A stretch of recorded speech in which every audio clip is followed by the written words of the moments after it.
Welcome to Inside the Speakeasy podcast, the private room where today's sharpest founders, innovators, and renegade thinkers come to trade the ideas that move industries. This show is brought to you by High Level, the AI-driven business operating system trusted by over 2 million businesses to help automate, scale, and create real leverage. High Level isn't just a tool, it's the engine behind some of the most agile and high-performing teams on the planet. If you're ready to streamline everything, amplify your reach, and actually build a business that works for you, you're in the right place. Visit www.gohighlevel.com/speakeasy-mastermind-promo to get an exclusive 30-day trial for being a listener of the Inside the Speakeasy podcast. Enjoy the show. Welcome to Inside the Speakeasy podcast, and we're heading up to Reno, Nevada, one of my favorite places. Love it up there. And I'm really excited to bring today somebody. Being a community leader and manager like myself, I absolutely love talking to other people that know how to build community, that love the art of networking. And this guy has been teaching me some stuff like you wouldn't believe. And I'm stoked to talk about how to level up our whole connection networking game. Welcome, Devin Sizemore. Eric, thanks for having me, man. I've been looking forward to this conversation. Yeah, no, thank you. So we're going to get into some cool stuff today. And I know one of the things you talk about is how you could build your business without targeting clients. And you're going to drop some magic, suggestions and ideas you have. You have a full connection expansion system.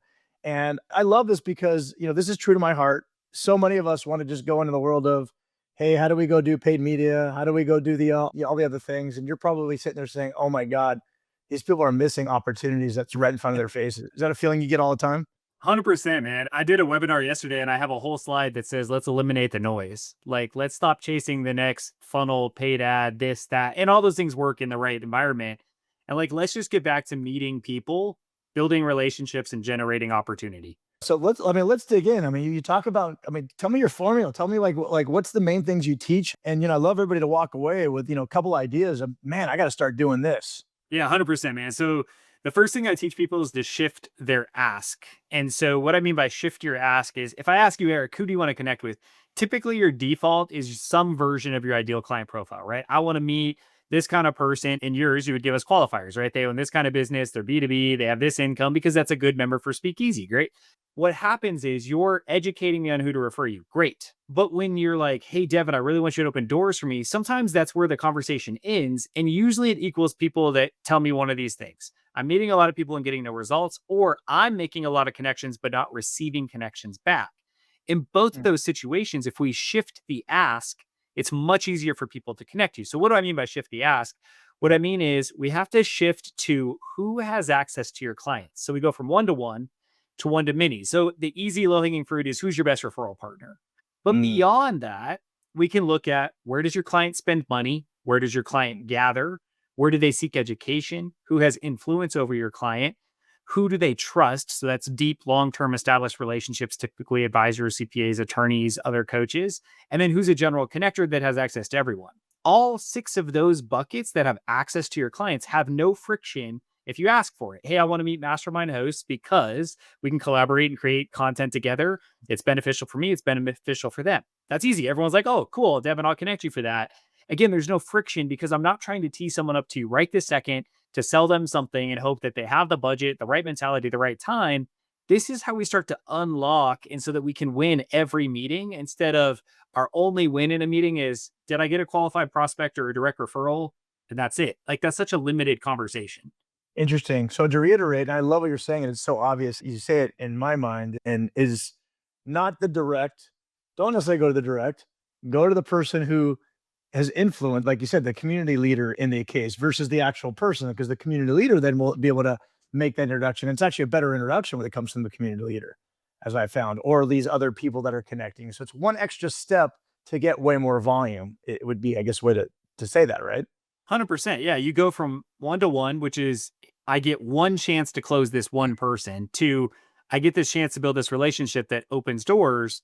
A really good example of that is, we partner with other super connectors that refer people to our community because how we host networking events.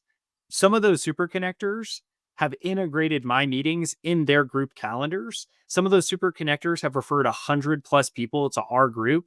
That's Wow. so much more valuable to me than finding the one next member, right? I want to find the Right. people where we can collaborate and add value both directions, or they invite me to their stage, or they invite me to their podcast, or we create content together.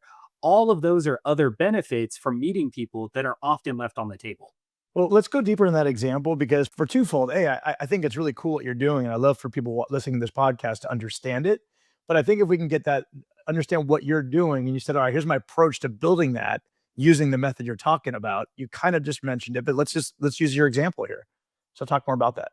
Yeah, for sure. So, right, I do exactly what we're doing now, and we could break down our exact scenario, right? I was introduced to you because you're a community host and mastermind host by someone who's a super connector. And then we were able to go, oh, wait, I actually fit and I enjoy and love what you guys are doing. And now we're creating content. So Right. that formula worked. But with the group, the way I do it, the free community is a great offer because for us, there's no barrier to entry. And so the reason we built our business this way is when I'm collaborating with people, it's really easy to find paths to success. Hey, you can send your people to me and we'll network with them. And again, there's no barrier. They can come participate and get value. We could create content because I host a community with 560 plus that need content. All of these are the ways that when I'm in a meeting, I'm thinking about how could I bring you in and add value to what you're doing? And then vice versa, I'm listening for, oh, you bring guest speakers in. Oh, you host events. Oh, you have a huge database or email list. Great. Would you be game for doing a promo to your list? In exchange, I'll do this thing. Or maybe my service is just a good value add so that we don't even need to balance it more than me just adding value to your clients. That's how I'm digging into conversations with people to figure out how do we both win while Right. still having the impact we want in the world. It's really like turning up the biz dev dial, the partnership dial to get the bigger groups, one to many versus the one to one, as you said earlier. Share with us more. Tell me about your community and your network so we can learn. Yeah, so our community is built on three pillars. So the first is our Connection Blitz meeting, which is kind of what we're known for. So 1 hour power networking. Today we just came off a blitz. We had 21 people or 22 people, 15 first timers, 5 countries represented, all every industry you could imagine. And if you've been burned on a virtual networking event, like you're just like tired of going and not getting results, not getting contact information, not meeting the host, not having an ease to book calendar meetings, we solve all of that in 1 hour. The second Wow. pillar is all of my content is in there. So the whole connection expansion system, access to my book, our email templates, every webinar I create, it's all available for free. So you can access everything we teach and more. And then the third pillar is expert interviews. We've done more than 40 expert interviews from billionaires to styling consultants to family offices to really dig in deep. These are typically 40 minutes to an hour on what are they doing and how can you implement whatever their expertise is. And so that's the foundation of our community. And then the kind of follow-up question is cool, great, that's all free. How do you make money? We do have access to unlimited meetings that as a subscription model. And then I do strategy sessions and partnerships with people if it's a right fit. Got it. So you build a community around so connecting. So one of the meetings, it's not all doing the same meeting. You have one meeting where everybody's just connecting, and then you have a meeting where you can get content and education, some other meetings. So clearly, I'm going to go back and reverse engineer what you talked about for the example piece for us to get is you're saying, hey, this is my business model. I'm going to win. It take you forever. And this is the key part. What you're saying is for me to add one at a time, people to go in there and join a blitz, get exposure. That's going to take you forever. You could start, doing cold email outreach. You can go one at a time. Great. If you could find other community leaders who might be interested in doing a co-op or, introducing your blitzes to their networks, et cetera, you're going to get way more people in there as long as it's collaborative kind of thing. Is that back to your example? 100%. Yeah. So this week alone, we're up 70 new connections this week. Wow. So we're 4 days into the week, 70 inbound connections. And the formula works no matter what your offer is. And so I want people to really understand that by approaching the network different and looking for these bigger opportunities, as you do it more and more over time, it doesn't matter what your offer is. I've used the same formula when launching my cat cafe. Let's go through examples of that. Sorry to cut you off because you got me interested. Because Yeah. we did one example was easy. So just something that might be relatable to the people watching it. So what was something else you did? Yeah, so I did a stint in corporate America, right? And so I ran a PEO, so workers' comp payroll business. And the formula there is all referrals. So here's how most branch managers do it. They go in the market as a biz dev person, they meet people, qualify them, great. Occasionally they go get strategic partners in that industry. It's usually commercial insurance agents. So they build a few commercial insurance agents that refer because the workers' commission payback's great. It's easier to close, blah, blah, blah. What I did when I took the market over is I just went out and met everybody, because one of our core principles is there's value in every relationship. So I went out and met every single person I had contact with. And I just had these meetings recalibrating. Here's what I'm doing. Here's what we're looking for. Here's a good strategic opportunity. And I started to find my way into these really interesting referral partner relationships. So B2B sponsorship salespeople, account managers in different sectors, accounting firms, CPA firms, other payroll companies that wanted to generate revenue but were at capacity constraints. I found in over 2.5 years, built 200 referral relationships where our branch literally grew on autopilot. Like every month, we would get 12 to 15 inbound leads. We would close 5 to 6 of them with no additional marketing. Sure, we'd host some events, we do some speaking, but no paid ads, no lead gen, just building a network that generates results. If you fast forward to the Cat Cafe, which is a physical business, we built it the same way. Oh, what's a cat cafe? Yeah, so Cat Cafe, the front's a coffee shop, the back, you pay by hour to hang out with cats. You could adopt them if you want, but really you pay by hour to hang out with them. So it's great for senior citizens, people whose spouses have allergies, or your living situation doesn't allow animals. Okay, got it. So that helps me in that context. Okay, so you got this cat cafe. Now, how are you building members to that? Not going traditional. Yeah. So again, yeah, we did social content, we did news media, we did that. All of that was actually formed from meeting everybody. So we just met everyone, said, this is what we're doing. Here's a good strategic relationship. And so we started looking for the BNI groups that wanted to host meetings. We started looking for the women's groups and group events that wanted to host people in a unique environment. We started going after party planners where they had clients that were looking for unique birthday or party hosting opportunities or intimate settings. And so again, instead of the one client that's going to come and spend whatever the $12 per hour, we started looking for these people who had access to these group environments. And because we did that, when we launched, we were profitable in month one. And we ended up doing more than most coffee shops make in our very first month of business because we had so many raving fans and advocates. But the only reason we figured out who could be a raving fan was we just turned volume and we got creative. One of our best was we had 2 properties down the street, hotel properties, where they're like, oh my God, this is amazing for our guests. They can go there, they could do their work, they have a different environment, it's something totally unique to talk to them about. Hey, could we promote your business and have flyers? You're sitting here like, yes. At what point am I going to say no? But Yeah. again, yeah, in that business, we did do a little more direct to consumer stuff because you have to. But the big money hits that came out of that business is because we looked for these strategic connections. We were open to meeting everyone. And then we got creative on how do we go one to many or many to many, where they're referring a lot of referral partners.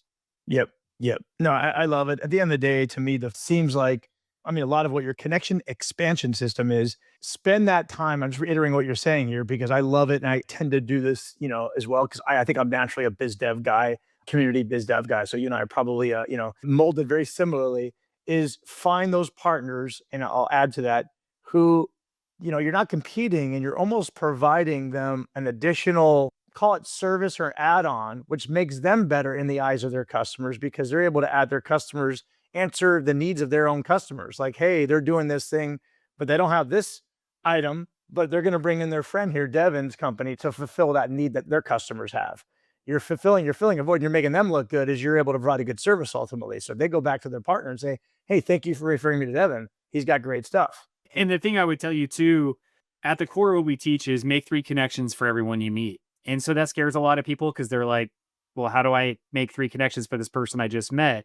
Well, you make strategic connections, right? So you help them play the game because they're probably coming into the meeting with you, either trying to qualify you as a prospect or get a referral from you or a referral to a prospect.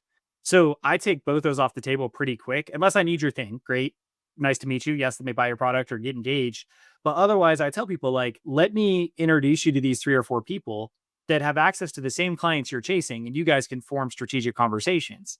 And so what happens is even the person I'm meeting, if we can't go deep, I can still open doors for them, which teaches them how to do the same thing. So they may go, look, your offer is not perfect for my audience. I don't need what you have. I see you made 3 introductions. You know what? I know these 1 or 2 people you should meet that are those strategic connections. So even if the person you're talking with isn't that strategic connection, it is highly likely they can open a door in one direction that is hyper impactful. But again, Right. most people lose the whole conversation because it's either, is there a transaction one direction? Can we refer each other one direction? Maybe if we have a podcast, we default to creating some content, which is a win. But otherwise, the conversation's kind of over. You don't really know where to nurture. You're kind of lost on the client journey. Right. I want to dig in a little bit more because I want to make sure, because I'm still trying to get my head around. So you're saying either way, I get what you're saying. Most people just walk into a conversation, you know, it's black or white. Can we do business? Not, transactional.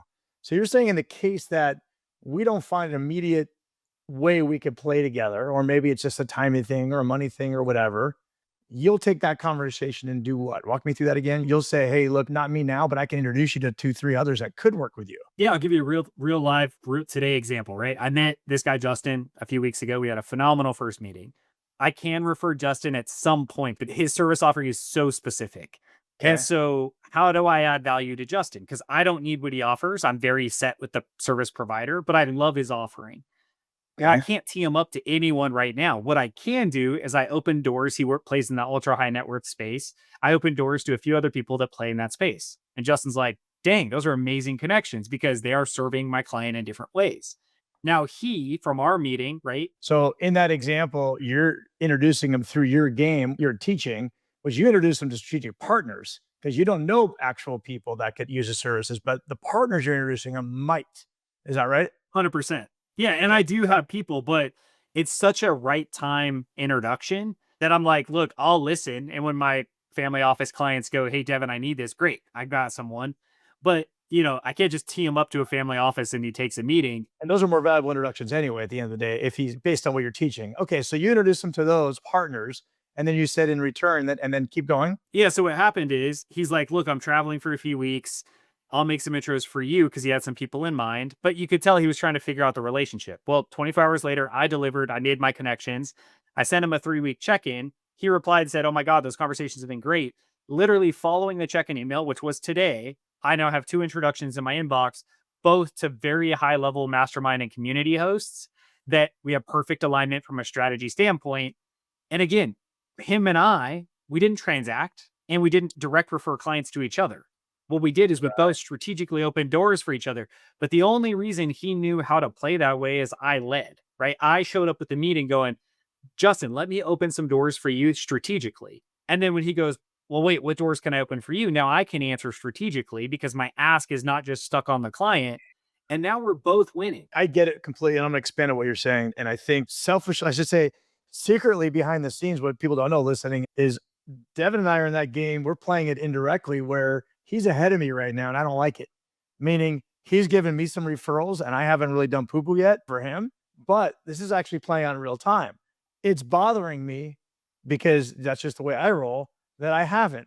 And in my mind, I'm already like, okay, I got to dig in and spend some more time with Devin to understand what he's doing. Like I kind of heard it the first time, probably went into 10 million other things like we all do. I'm like, okay, this is a good referral par for me. I better take this guy seriously because at some point, Devin's only going to do so much. At some point, he's got a million other people he get referred to and do other things. And I know you don't do that with that intention, but that's just the law of at some point, that well will run dry if somebody else is just taking. That's just human nature at some point.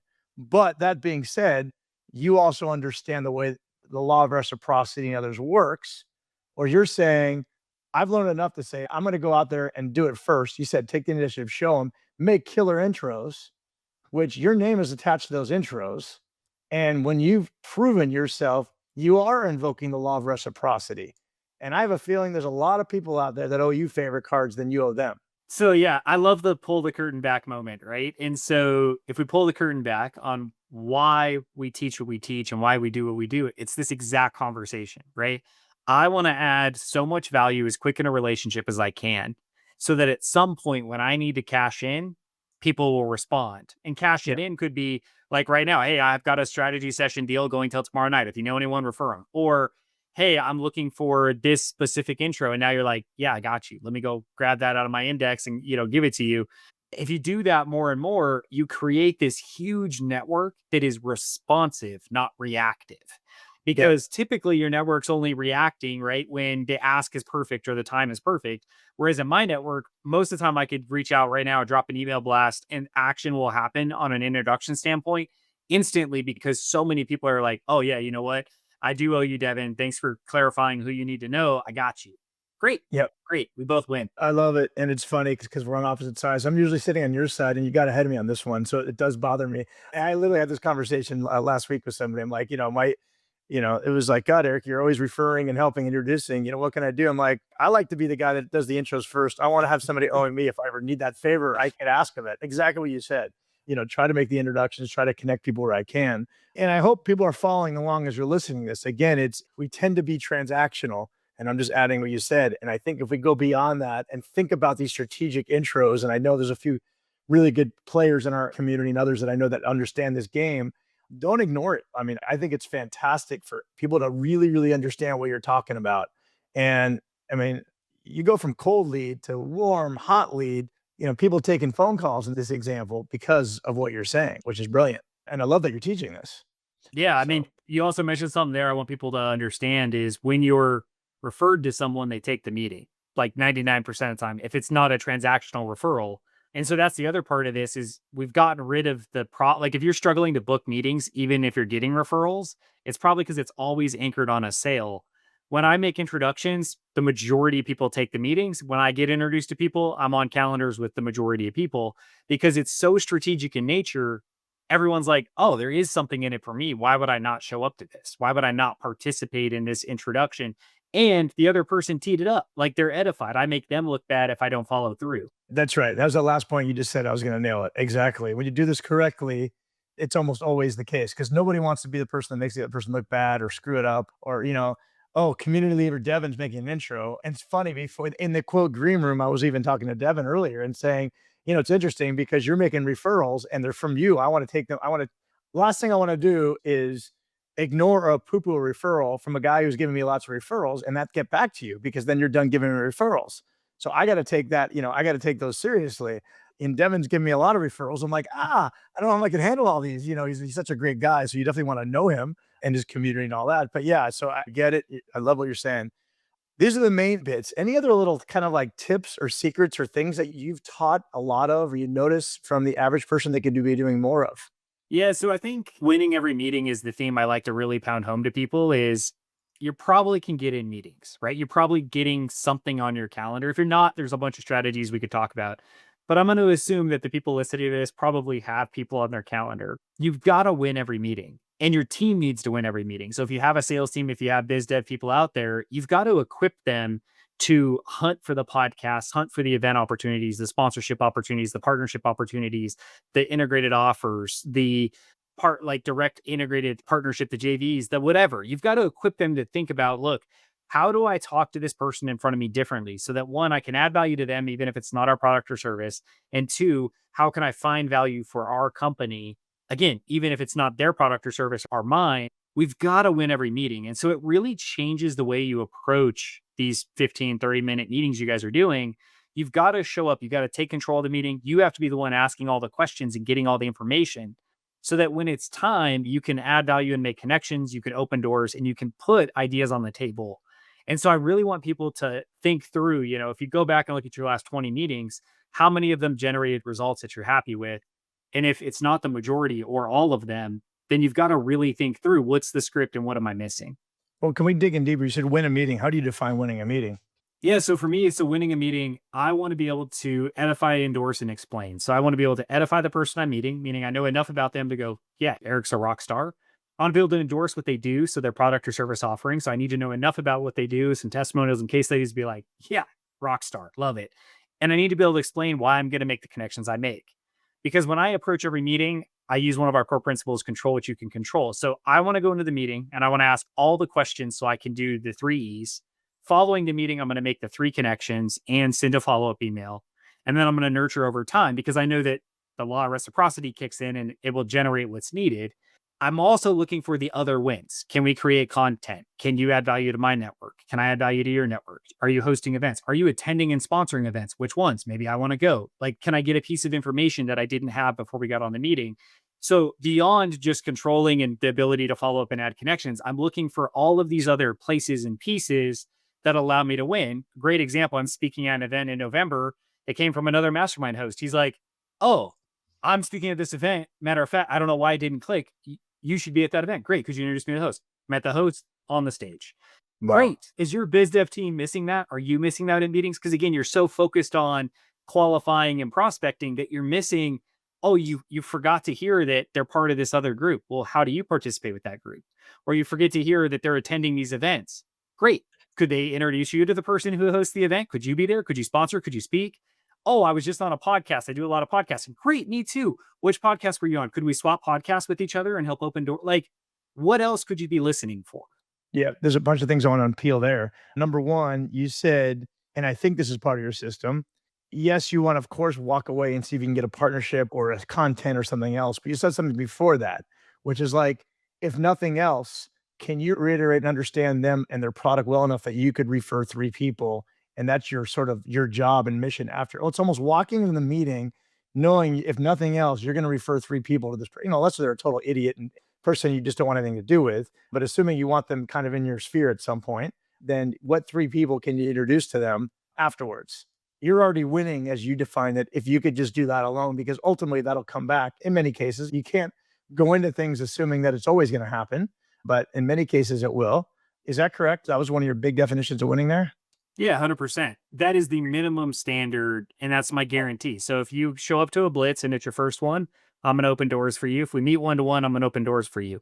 Every person who then refers me can do it with confidence, because every person you refer me to is going to get a few connections, and I'm going to add value to them in the very first meeting. And now all of a sudden, everyone refers everyone to Devin. Yes, it's my example, right? Because it's me. But you could be Devin too. Like, you could build a network over time where we're flipping the script and teaching people like, oh, you got to know Eric, because not only is Eric a badass, he has an amazing product, they're crushing it. Eric's going to take care of the person I'm sitting him to by adding value, providing resources, and helping them move their network forward. Man, I would send everyone to Eric. That's amazing. I think of nothing else. That's such a good tip that when we talked about a lot is you're winning if you could learn enough about them to refer three people and all the other things you just said. I mean, that's amazing to think like that. I love that. I'm going to start thinking through that one. I think also embedded in what you said, and I'm going to pull this out because again, you and I are so similar, and you said it kind of quickly, is I do this. You probably talk about it too. I mean, try to get the other person talking first as much as you can, because you're going to be able to understand how to then ask the questions, make sure you understand, and ultimately be able to tailor your conversations around more listening versus talking. And we tend to, everybody, a lot of people want to just talk about themselves and what they do. Is that kind of your strategy? Yeah, in every meeting, whether it's networking, whether it's a one-to-one, whether it's group meeting, like, I want to always take control. But people had to hear me. When I say take control, that doesn't mean I'm getting ready to pitch and position and present ego and drop stats. Take control means, Eric, where do you live? Great. You answer. And as soon as you answer, I'm starting the conversation. You're probably going to go, where do you live too? I live in Reno. That's great. Hey, Eric, tell me what you're up to, man. Who do you serve? Right. And then the flow is, we go backwards. How'd you get here? We go forwards, cast a vision, what's your dream? We talk about challenges. We look for ways to connect you.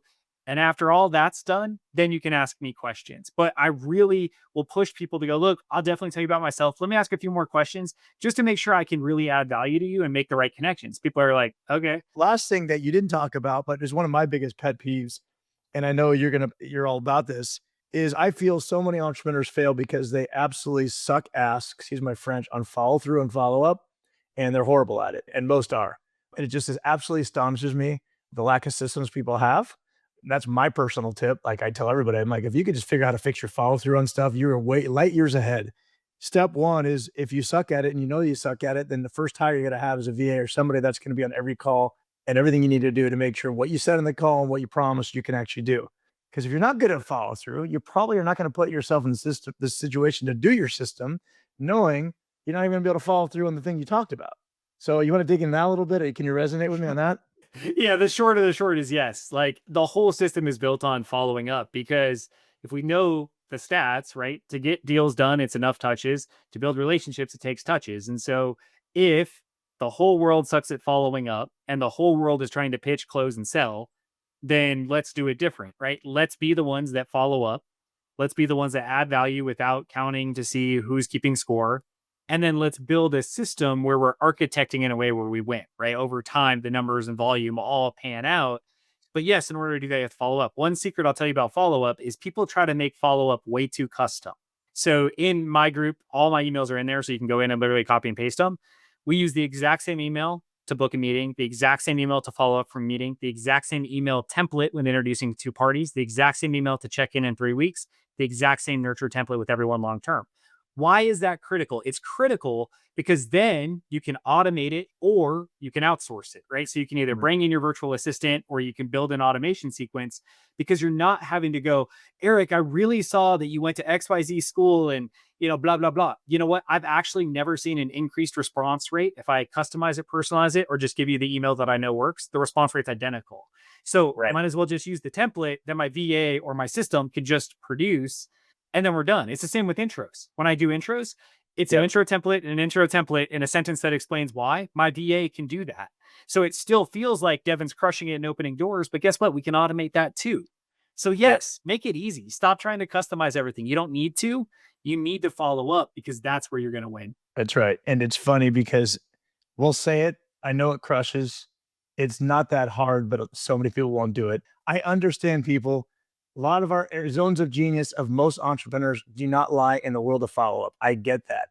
Please get help for yourself.